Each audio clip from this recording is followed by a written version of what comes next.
Matt Stepp with Dave Campbell's Texas Football.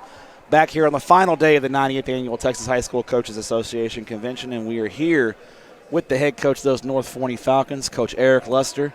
Coach, appreciate you taking a few minutes to chat with us. Man, final day of the coaches' school. Always, anything you want. Oh, we appreciate you coming through. We're shutting down the booth, but we had to get one more in before we got out of here and got going for football season. 'Cause it's time. I mean, it is. When you leave here, when you hit the road back to the Metroplex, the season is starting, right? Tomorrow morning. You guys going to work tomorrow? Going to work tomorrow. We're having meetings, and this is when you get back and you just lay out your whole expectation for the season.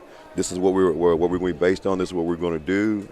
Man, the great thing about this and this association is the lessons good, the classes you go in there and listen to lectures, but just as the other coaches you just kind of just talk to, just talking to the head coach from Tyler Legacy. He gave me something to use with my kids just there. So it's just a conversation, the camaraderie, and just bouncing ideas off each other. That's a district opponent, and it's just one of those where he's not. That's the thing is those guys. Those are the guys you're competing with, but they're not scared to share ideas, and that's the awesome fraternity that is Texas high school coaches. Now, overall, now that we're wrapping up coaching school and we're going to hit the road here pretty soon, was it a successful coaching school for you and your staff? It really was. Did you get what you wanted to get accomplished done? Well, and yes, and here's the thing about it. You don't come here to try to, I want to go here and learn this whole new offense. I want to learn all this new. I want to learn this new. What my guys got out of it is like we're on the right track. Mm-hmm. They went and listened to SMU and up tempo. Hey, this is what we want to do. So we kind of just came in, man, and just kind of nailed down, what we're trying to do and the direction that we're going. We kind of say, hey, yeah, we're right on. We're spot on. There you go. So, did you get to buy anything cool from the vendors? Don't you wish you could come through here with a blank check or a credit card and just buy everything? There's all kinds of fun toys cool here. Stuff here, it's like goes back to our childhood. We're at the toy store. This is the football coach's version of a toy store. The old school. I'm from a small town. We had this store. Where are you from again? In the up around Wichita Falls area. Around right? Wichita Falls, a little town called Vernon. You're from Vernon? From Vernon. Okay, yeah, Vernon Lions. Yes, sir. But I didn't go to school in Vernon. I went to a little, even smaller school. There's 6 man now. Chillicothe, right? Kroll. Okay. And I tell everybody it's the football capital of Texas. That's all we knew. I'll tell you what, man, Vernon, back when I was a kid in the 90s, like Bernard Scott and those cats. The famous South Lake Carroll game. I listened to. I wasn't. There was Pennington Field was packed that night. Yep. 12,000 people, probably 13,000, but 100,000 people say they were there. Yep. I wasn't there, but I listened to it on the radio. You know who called that game on KRLD in Dallas, 1080? Craig Way. What? Craig Way was on the radio call for Vernon and South Lake Carroll in 1992. One of the greatest games of all time. And here's the thing about all that, just being in Vernon and being in small schools, and this is I think this is kind of getting lost now, is that I didn't want to fit in.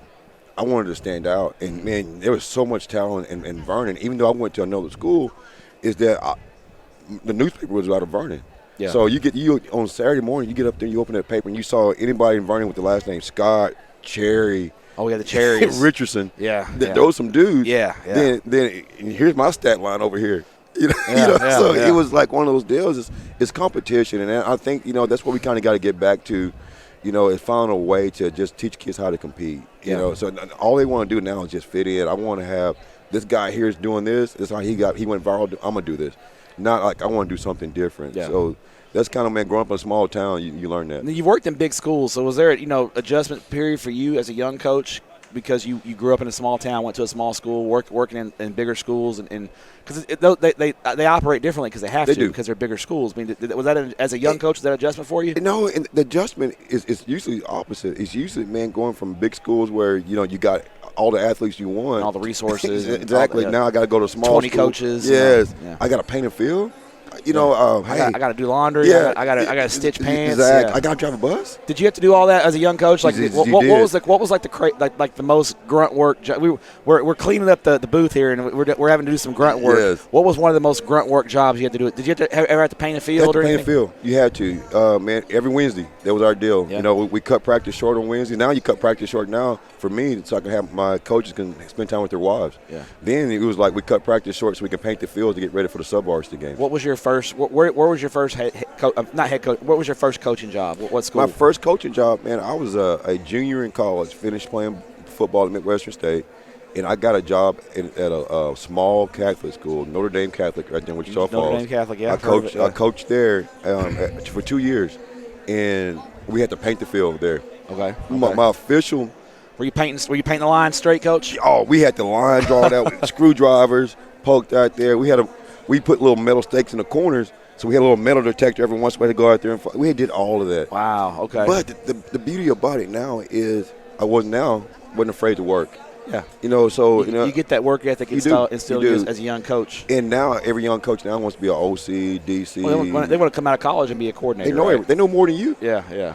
So that was the deal, man. We all started at the middle school, freshman, position coach, maybe offense. You do a special team guy every once in a while, and you just kind of worked your way up. It was like it wasn't heartbreaking to do that. Now, if you tell a guy, if I have a DC leave right now, I'm gonna have a guy who's coached 3 years want to be the DC. Yeah. Coach, I play Madden all the time. I shut it down. No, that's not it. Yeah, it's about paying your dues and just you got to learn. There's a lot of guys that know a lot of stuff. Now, I will say, right now first off, is your staff full? Or my staff is full because I'm old. Yeah. And I say that, man. I hire former players. Gotcha. And a lot of things now is that we're so short. That if you want to get in, you might be able to get in and get a good job now. You can get in right now with like 2 college courses. Yeah. Oh, you went to college? Yeah. Come on, we'll work with you. We'll get you. Yeah, you can get in. It's time. So let's talk about your ball club in 2022 before we let you out of here. Because we probably go for an hour just talking about all this stuff. It's. I need to do that one day, have a Matt Stepp podcast and just talk like random stuff around the game of high school football and all the stuff that goes into it. But looking at your ball club in 2022, obviously – the big news there is moving into 6A. Yes, sir. And obviously it's gonna be a tough district. I mean, there's a lot of good ball that's played on that side of the Metroplex and in your district. Yeah, that man standing right there they got a great team. They do a great job. And you got the Rockwall schools, the Mesquite schools do a good job. Royce City's really improved. Yes. It's a good district, top to bottom. For your ball club, in order to compete at the level that you want to compete at, what's got to go right in 2022 for the North Forney Falcons? And this is the main word that we've said all summer long was be consistent. We're not going to come out here, and I tell my coaches, I could care less what anybody else is doing. Now, I don't want to hear, man, this is what Longview did, this is what they I can care less. Line up every day and just be consistent. We're young. We got a really good freshman group. We got, sophomores now. Really good, loaded there. But they're sophomores. Yeah. So we don't have to. We're not going to out-scheme anybody because if we do that, we're out-scheming ourselves because they're sophomores. Yeah. The best thing that we can do is let those kids just play fast. So that's the main thing that we're doing. I mean, we're just going to line up and be consistent, knowing that we're young, knowing we're playing. There's going to be growing pains. Yes, we know that, and man, but we're excited because the kids are excited about the challenge, and that's what we've been telling them. If you want to be the best, you got to play the best. Yeah. I can sit here in this chair and say I'm a 6A head football coach.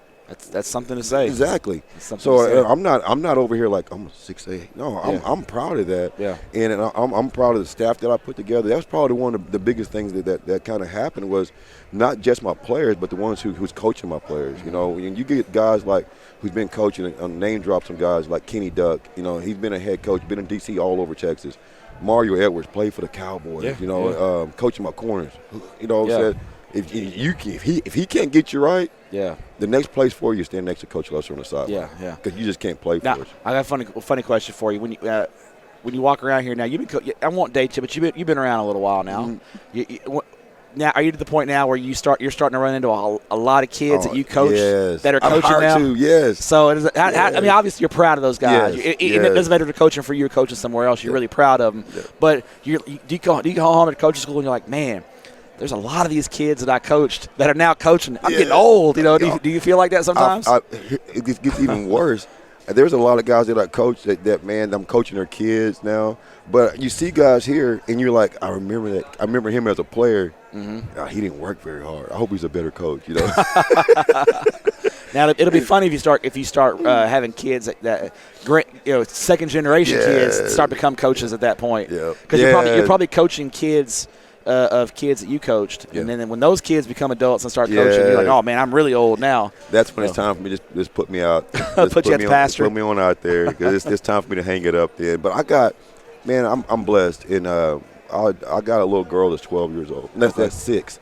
So I tell everybody, no matter what, I got to do this for 12 more years. Okay. You know, so even if I want to retire, I put me down at the middle school. I help kids put on, you know. But we gotta have you up. We gotta have you up here with us, Coach. We gotta have you up here coaching with us. So what's the? I went to Germany, right? And I went over there with old Coach Jackson. Oh yeah, Coach Jackson. Visiting him. He's living the dream he right really now, is, man. He's got 2 American receivers out running German corners. So that he's doing really good. He's coaching them up, right? He really is. Yeah. How's his German? Not very good. No. All he ever says is Dankeschön. That's all he ever says. Okay. You know, or 9. That means no. Okay. So that's about where it's at. But what I learned, man, being over there is how blessed I am to do this job. And I want to do it as long as I can. Honestly, it's fun. It's you never grow up. Yeah. You never grow up, man. You know, I'm 48 years old, and I got my little hairstyle where I cut the gray out. Yeah. So I'm good. You're looking good. You're still looking good, Coach. You're looking young. So I'm trying. There you go. The headsets are really helping me hide some of this there right you go. now too. Well, hopefully those sophomores don't give you too much more grade in 2022. So, Coach, we appreciate it. We'll let you get out of here. Thanks for what you do for student athletes in the state of Texas, and good luck in 2022. And I say the same thing for you, man. This has really been what you do for coaches, and I don't think people say it enough, man. But we appreciate you. Thank you. You know, Step, I'll tell you, if I want to know what's going on, I just search Matt, and I go right there and I look, and if you ain't reporting it, it ain't happening. So, I try. We try to keep the step bombs fresh. Hey, man, you've been good. Thanks, Coach. Well, have a great day. Man, good luck in 2022. Thanks for having me. Yes, sir.